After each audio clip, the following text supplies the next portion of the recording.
அஸ்ஸலாமு அலைக்கும், வணக்கம். இன்றைக்கி நம்ம புளி குழம்பு வைக்க போகிறோம்.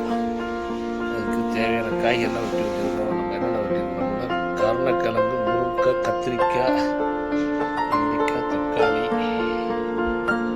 வெங்காயம் வச்சுருக்கோம், கருவேப்பிலை வச்சுருக்கோம். இதுதான் இதுக்கு உண்டானது.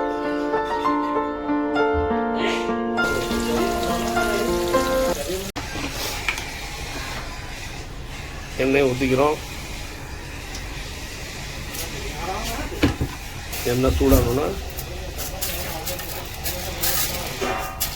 இதுக்கு தேவையானது வெந்தயம்.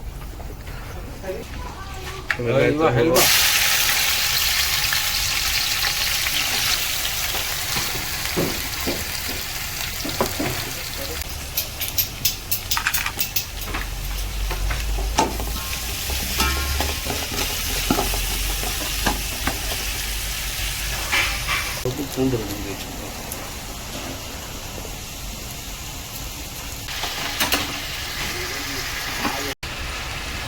அழகாக வெங்காயம் தக்காளி வதங்கிடுச்சு.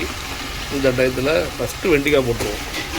எதுக்குன்னா அந்த மேலே இருக்கிற பிசுப்பு தன்மை போயிடும்.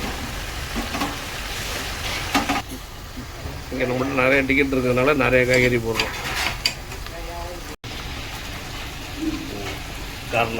கருணக்கிழங்கு, கத்திரிக்காய், முருங்கைக்காய்,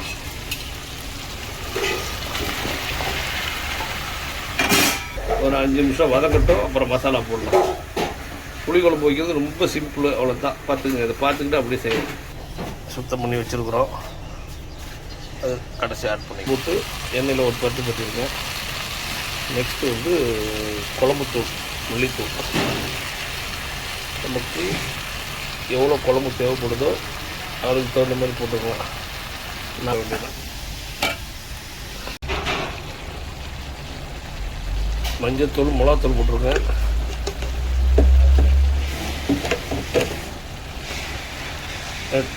ஜீரகத்தூள் ஒரு ஸ்பூனு கணக்கு. அடுத்தது பெருங்காயம்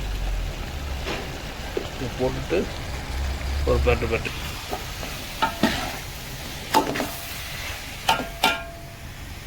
ஊற்றிட்டு பார்க்க. இதெல்லாம் இப்போ தண்ணி சேர்க்குறோம்.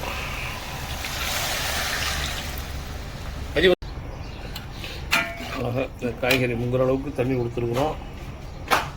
உப்பு இதில் பார்த்துக்கணும். இந்த இதில் வந்து ஒரு 10 நிமிஷம் காய்கறி வேகிறதுக்கு மூடி வச்சுட்டு ஒரு 10 நிமிஷம் வேக வச்சுட்டு அதுக்கப்புறம் கடைசியாக தான் புளி தண்ணி ஆட் பண்ணணும். புளி தண்ணி ஓரளவுக்கு இதில் வந்து இப்போ பூண்டை வந்து கடைசியாக கொட்டிட்டு காய்கறி இப்போ புளி தண்ணி சேர்க்குறோம்.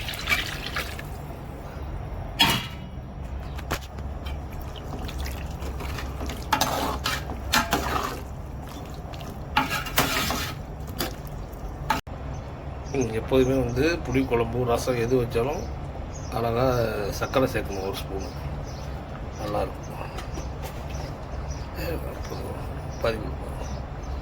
அவ்வளோதான். என்ன சில புளி வந்து ரொம்ப ஓவர் புளிப்பான புளியாக இருக்கும். இதோட இது பண்ணிக்கலாம்.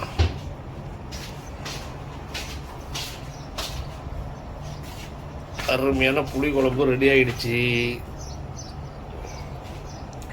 வாங்க மக்களே, வாங்க.